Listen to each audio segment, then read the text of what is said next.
Olá, começa agora o Manchetes Online desta segunda-feira, 9 de fevereiro de 2015, hoje que é dia do frevo, e eu recebo o analista comportamental, professor Dr. Jacob Goldberg. E estes são os destaques da semana. Datafolha aponta que maioria defende racionar água e energia. Mulher usa câmera escondida para gravar agressão de noivo a cadelas lá no Rio de Janeiro. E torcida do Palmeiras e PM entram em confronto na entrada do estádio. Dr. Jacob, muito obrigada pela sua presença e vamos à primeira notícia de hoje. A maioria dos moradores da Grande São Paulo apoia a adoção de um rodízio de água, segundo pesquisa Datafolha, que foi divulgada hoje. 60% dos entrevistados afirmaram que são favoráveis ao rodízio. 38% disseram que são contrários, 2% se disseram indiferentes e 1% não soube responder. Eu escolhi essa manchete para a gente mostrar como o povo ainda é compreensivo, né? A gente teve vários momentos nessa questão da crise da água. Primeiro, quando afirmaram que a gente não ia ter crise. E acabamos chegando nessa situação.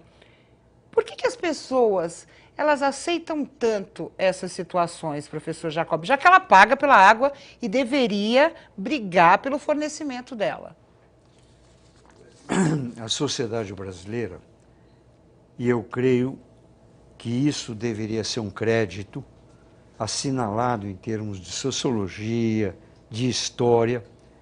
A sociedade brasileira, ela é madura, extremamente madura.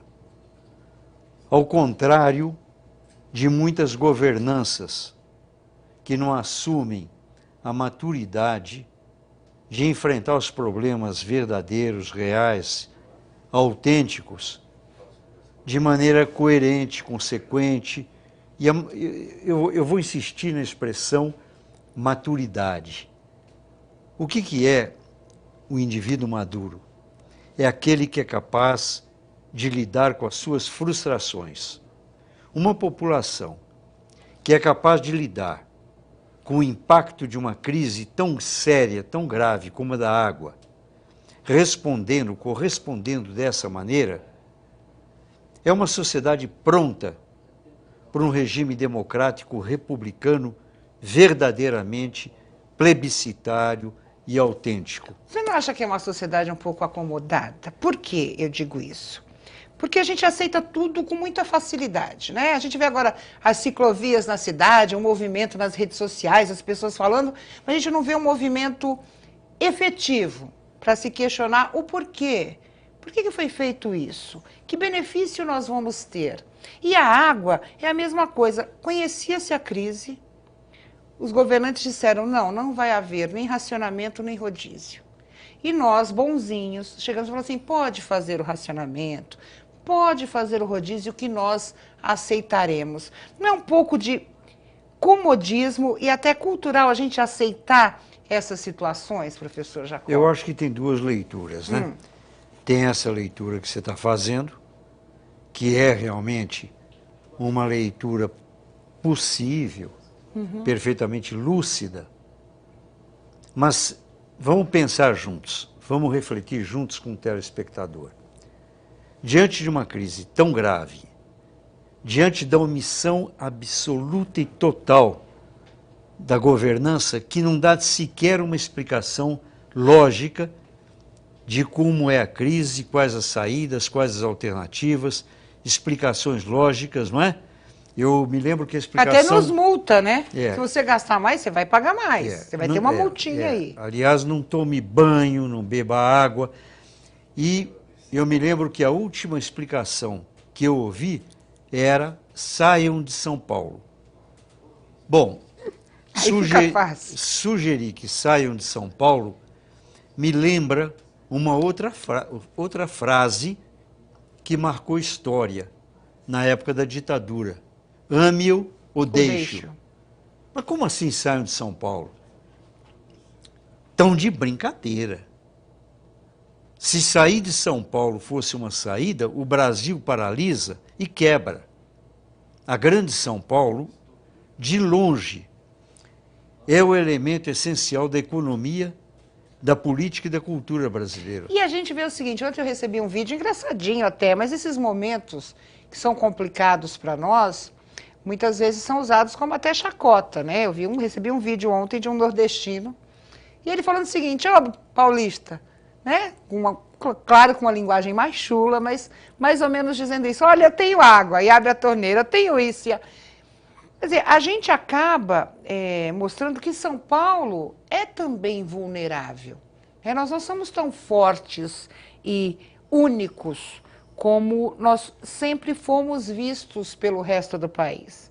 A nossa vulnerabilidade é boa, de certa forma, ou seja, mostrar para os estados mais pobres que o nosso, mais sem formação que o nosso, que nós somos também vulneráveis a determinadas situações. Isso é bom para o fortalecimento do povo de outro estado? Para ser franco com você, para ser muito honesto, eu acho isso uma desgraça. Porque, na verdade, nós estamos nos igualando por baixo. Quer dizer, ao invés de nós fazermos o papel de facilitar a identidade nacional, elevando o nível de vida, o nível de qualidade de vida do Norte e do Nordeste tão sofrido, nós vamos fazer o contrário, não é? Isso aqui vai virar sertão, vamos ficar sem água. Agora, você levantou a questão da insubmissão. O que é que a gente poderia fazer? Se isso aqui fosse um país do Oriente Médio, eu nem vou complementar a frase, o que é que aconteceria com a governança do Estado e do país.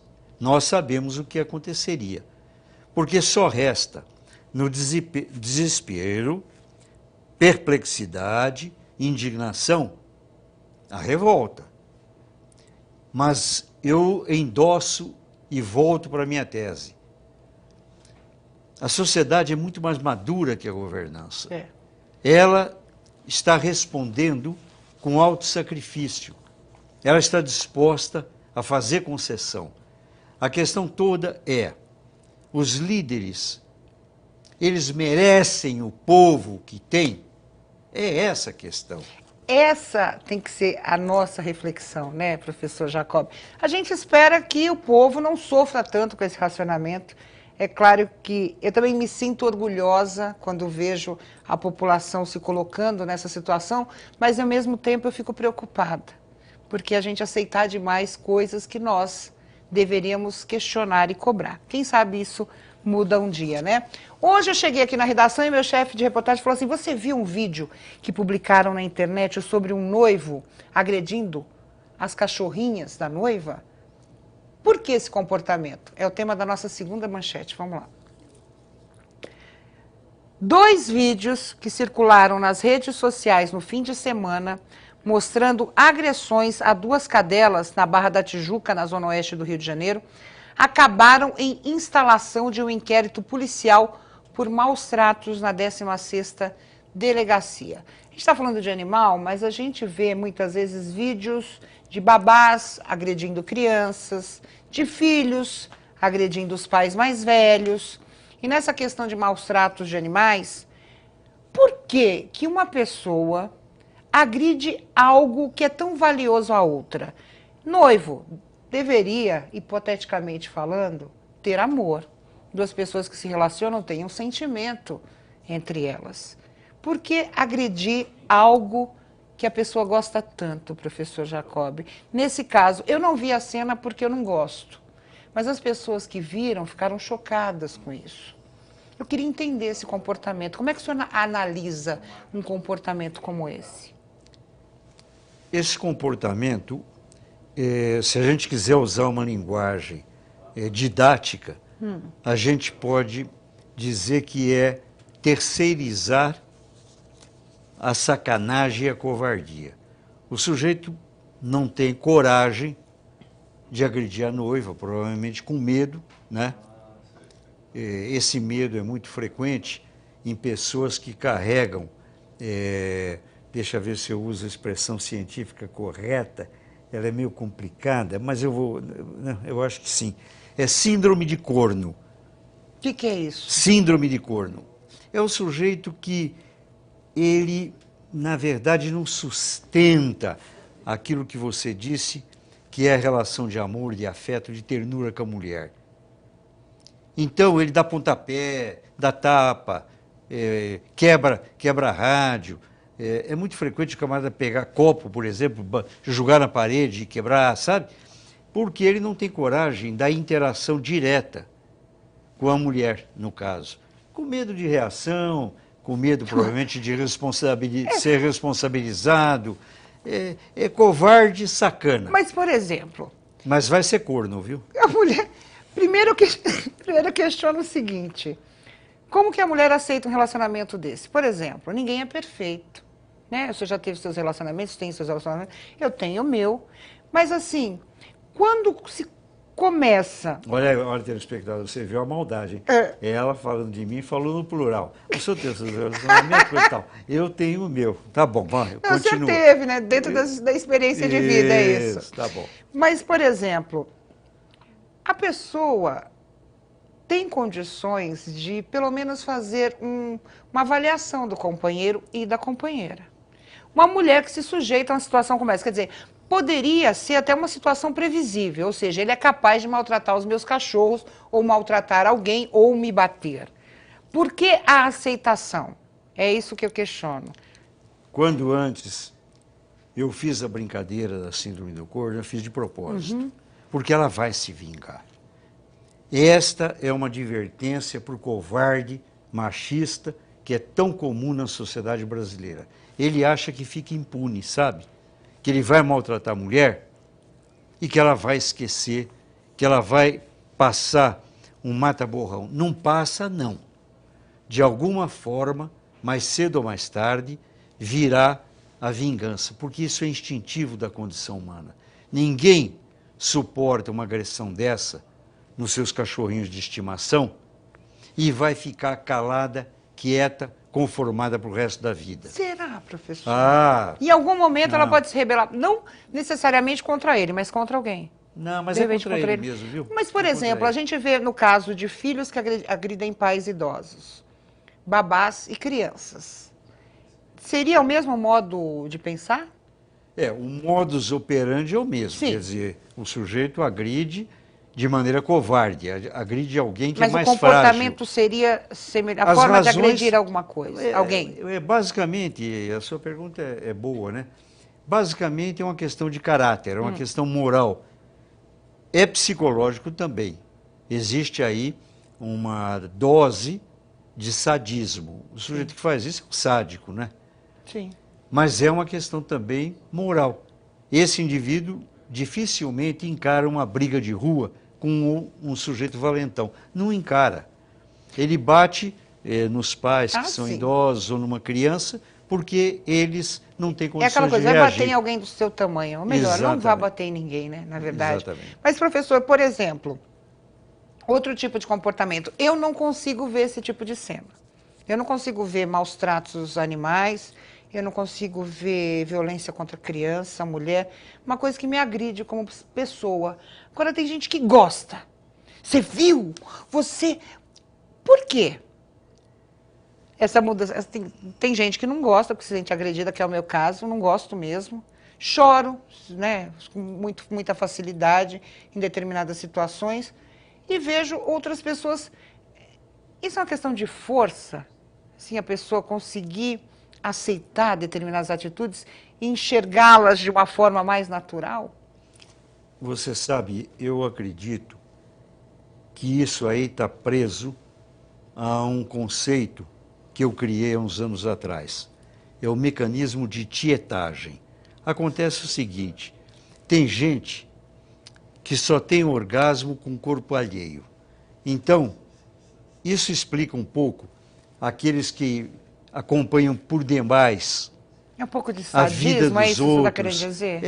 É uma mistura de sadismo e de manifestação de espectador da vida. O sujeito não vive as suas próprias emoções. Sabe aquele indivíduo que se encontra na rua e diz, sabe quem é que separou? Aí fala o nome de um artista e dá detalhes. Quer dizer, ele vive sempre a vida do outro, no bom e no mau sentido. Eu creio que é isso, é mecanismo de tietagem, sabe? O sujeito tem as suas emoções através da conduta do outro. Isso é perigoso, né, de certa forma. O sujeito se alheia da sua própria história. Ele é um alienado. Ele não vive a sua emoção, os seus sentimentos. Ele vive os sentimentos do outro. Digamos que seria quase que... Olha, uma coisa que o senhor fala, a rede social, é claro isso, né? A felicidade do outro te incomoda. De repente, você mostra uma coisa positiva, vem alguém e mostra o lado negativo da coisa para você pensar. Será que é bom mesmo? Isso é nítido. Quem tem? Você tem Facebook, eu tenho. A gente nota, e às vezes até eu coloco as coisas assim, falo, como a felicidade do outro incomoda, né? Como você quer atazanar, como dizia minha avó, a minha vida? Por quê? Né? Por que ao invés da gente torcer por uma sociedade mais solidária, mais amorosa, eu tenho o relacionamento que eu mereço.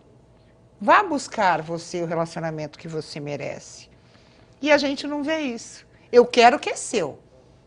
Por mais que não seja bom para mim, mas eu quero. E isso é complicado de entender, professor. Se você ligar para uma pessoa conhecida sua, às 4 horas da madrugada, e dizer, olha, eu estou ligando para você agora porque eu recebi uma ótima notícia, eu estou muito feliz e eu quero compartilhar com você, a pessoa vai dizer, mas você me acorda às 4 horas da manhã para dizer isso? Agora, se você ligar às 4 horas da manhã e disser, eu tenho uma péssima notícia, estou chorando, não tenha dúvida nenhuma que a pessoa do lado de lá, da linha, ou dos mecanismos do WhatsApp, essas coisas, né? O outro vai virar e falar, estou com você e não abro, conta comigo. O sujeito é solidário só na desgraça. Infelizmente. Falando em desgraça, os palmeirenses ontem perderam o jogo para o Corinthians, por arquirrival Corinthians, infelizmente dentro da própria casa, mas eu escolhi a manchete número 3 não para falar da nossa derrota, né, porque eu sou palmeirense, mas para falar da questão da torcida. Ainda torcedores entraram em confronto com a polícia ontem. No sábado parece que a gente teve um confronto de São Paulinos com corintianos. Quer dizer, isso não para. Então é o tema da nossa terceira manchete de hoje. Vamos lá. O entorno do Allianz Parque virou uma praça de guerra, uma hora antes do jogo. Ninguém sabia o resultado, mas a briga já estava começando antes do clássico entre Palmeiras e Corinthians. A PM lançou bombas de efeito moral e gás de pimenta contra torcedores organizados do Palmeiras que atiravam de volta pedras, garrafas e até cadeiras. Bares da região foram destruídos. É difícil saber qual foi o estupim da confusão. Por que chegamos a esse ponto? A gente já viu estádio com família. Em 96, eu tive a oportunidade de trabalhar na TV Gazeta e ser repórter de futebol. E eu não via isso, professor Jacob. Por que houve esse movimento crescente da violência antes somente dentro dos estádios, mas agora dentro e fora dos estádios? Na primeira matéria, você perguntava por que a população é cordata diante da questão da falta de água, por que é que não reage. Reações selvagens como essa, de torcedores de futebol e assim por diante, costumam refletir um estado de paranoia da população recalcado. A população está com medo. A questão da água, definindo de maneira muito evidente, amedronta as pessoas. E o indivíduo menos preparado intelectualmente, porque, veja bem, a colocação é muito óbvia. O sujeito está brigando de burro, porque ele não tem um interesse pessoal. Mesmo quando você vê dois sujeitos se degladiando na rua, às vezes um xingou o outro e coisa e tal, aí o outro acha que tem que defender a dignidade da mãe dele, né? E fica preocupado com isso e tal. Até aí, até a gente compreende, não é? Tá bom, dependendo então, do tipo de ofensa, né? Exatamente, lá no interior de Minas, uma vez, eu me lembro que lá em Juiz de Fora, onde eu nasci, né? Um sujeito virou e xingou a mãe do outro, né? Insinuando que a mãe do outro era uma mulher, naquela época se usava muita expressão... De vida fácil. Mulher de vida fácil. O outro, que era um gozador, né, típico do interior de Minas, né, virou e falou, ainda bem que a minha mãe é popular porque é bonita. Em compensação, a sua é tão feia que ninguém quer. Mas tem que ter uma competência de ironia muito grande. É verdade. Para responder dessa maneira. O boçal não, o burro não. O burro briga por um time quando o jogador pelo qual ele torce vai ganhar 200, 300 mil reais por mês, não é? E ele ali aos tapas e pontapés, passando as maiores dificuldades, apanhando que nem cachorro. Ai, meu Deus do céu, agora você despertou em mim um sentimento sádico, viu? Eu fico pensando, olha só, eu prefiro ver uns caras desses levando os tapas da PM do que assistir, por exemplo, um espetáculo de vale tudo profissional. Porque aí fica quase merecido, né? Agora, o sujeito sai da casa dele, no raio que os parta, para apanhar, né? Para apanhar. Ou até para morrer, né? Ou até para morrer, né? Não, e tem outra situação que eu penso o seguinte, o senhor colocou um ponto que eu sempre falo. Claro que eu recebi um monte de mensagem porque o Palmeiras perdeu para o Corinthians ontem. Mas é uma coisa que não me deixa, vamos dizer assim, revoltada. Por quê? Aquilo que o senhor colocou. Pô, eles ganham 300, 400 mil reais para jogar. Eles têm obrigação de ganhar, independente de qual time ganhou. Né? Claro. Joga para R$500 mil na conta, isso é uma sensação muito boa todo mês. Então é uma coisa que não me agride a derrota. Mas muita gente leva a frustração do dia, né? O problema no trabalho. Pô, o cara tem que pegar ônibus todo dia para ir trabalhar. Torce por Corinthians, que tem um sheik que ganha, acho que 700 mil reais, se não me engano. Isso também não tem uma certa, vamos dizer assim, vou extravasar num jogo de futebol, e acabou sendo uma coisa natural para essas torcidas. A gente está falando de torcedor, né? Porque a torcida organizada tem violência, mas o torcedor está violento. Eu vou fazer aqui um depoimento, e eu fico em dúvida se devia fazer ou não, mas enfim, né? Vamos lá. Você sabe que eu tenho trabalhado durante muitos anos com quase todos os times de futebol do Brasil e no esporte em geral, na área de psicologia do esporte, individualmente e coletivamente com grupos. Estou quase soltando qual foi o time da epopeia que eu vou contar, mas não vou soltar, não. Vai contar o milagre, mas não vai contar o santo, é isso? Não vou, não. E um dia eu fiquei muito impressionado. Aconteceu um jogo extremamente tenso e a torcida estava enlouquecida, sabe? A torcida enlouquecida e coisa e tal. Os jogadores foram tomar o banho e eu estava lá dentro conversando, era o meu trabalho. Claro. Eu fiquei olhando e fiquei pensando, caramba, esses caras devem estar emocionados, eu pensei, né? Com essa torcida, sabe? Os caras queriam abraçar, beijar, gritar, pedindo autógrafo, falando o nome do jogador. Aí os jogadores completa, absoluta e totalmente insensíveis. E aí eu ouço um desse jogador, quase que eu solto o nome, falando para o outro. Mas eu estou de saco cheio com esses caras, pô, eu não aguento mais. Eu querendo ir para casa, eu quase ia soltando palavrão. Aí ele disse um palavrão, eu lá quero saber desses caras, eu lá quero saber do time, eu quero ir para casa, jantar e descansar. Enquanto a torcida não compreender que futebol profissional é negócio, é mercância, o cara está fazendo para ganhar dinheiro, ele vai ficar brigando pelo ídolo dele. Perdeu-se, né? A gente sempre falava daquela coisa do amor à camisa. A gente vê isso porque a gente vê jogador mudando de time com muita facilidade. Claro, precisa do dinheiro, é óbvio, não vamos ser hipócritas aqui de achar que um jogador não vai aceitar jogar no time adversário porque ele gosta mais do outro. É óbvio, tem uns que podem escolher. Mas tinha que ter um certo ânimo, o Ronaldo né? Fenômeno pode escolher. Olha, eu quero quis encerrar minha carreira no Corinthians e que o Corinthians me pagasse estava bom. Mas depois de todo o histórico que ele teve. Então a gente não vê o amor à camisa. E o respeito ao próprio torcedor. Exatamente. E eu questiono o seguinte, será que essa violência que a gente vê hoje fora dos estádios, ela não começou dentro da arena? Ou seja, entre os próprios jogadores?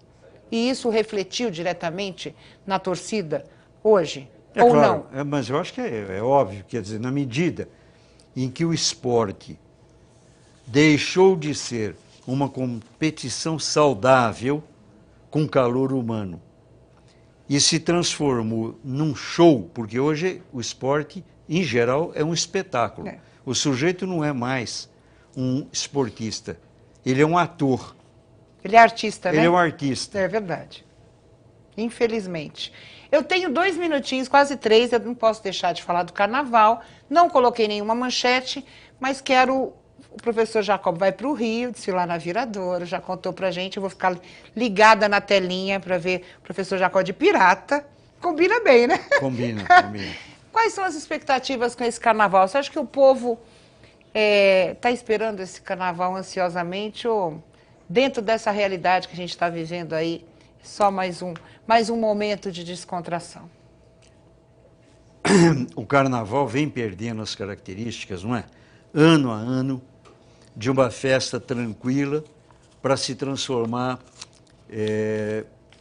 na verdade, num mecanismo de evasão e de fuga. Quer dizer, aqueles que ainda aproveitam, vão para a avenida, pulam, dançam, sambam. Vão para o interior, vão para o bailinho. interior e coisa e tal, né?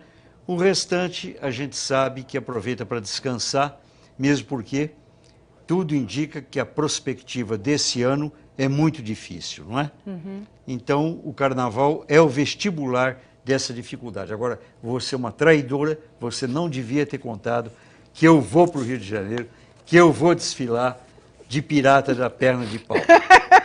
E outra coisa, e muita responsabilidade nesse carnaval, né, professor Jacob? Todo mundo acha que no carnaval pode tudo. Na verdade, todos os dias a gente tem que refletir sobre os nossos comportamentos, exatamente por causa das consequências. Até uma briga no carnaval, um sexo casual, né, uma briga em família, uma separação. Então é bom tomar cuidado com tudo isso. É bom sempre pensar nos atos, né, professor Jacob? É não confundir o carnaval com a vida cotidiana, rotineira, porque essa vida não perdoa se você transforma a sua realidade num bloco de carnaval, né? Perfeita comparação. E eu vou ver o professor Jacob de pirata da perna de pau. E na segunda-feira que vem, ele vai contar pra gente como é que foi essa experiência. Como é que ele viu o Carnaval na Avenida, né, que é o maior carnaval do mundo que acontece no Rio de Janeiro. Morando em São Paulo, gostando do carnaval paulistano, mas a gente sabe que não há, né, carnaval mais bonito que o do Rio de Janeiro. Então, na segunda que vem, ele volta para falar sobre isso. E amanhã eu recebo o doutor Ariel de Castro Alves, que vai falar comigo sobre segurança pública e também direitos humanos. Eu espero por você no Manchetes Online desta terça-feira. Até lá.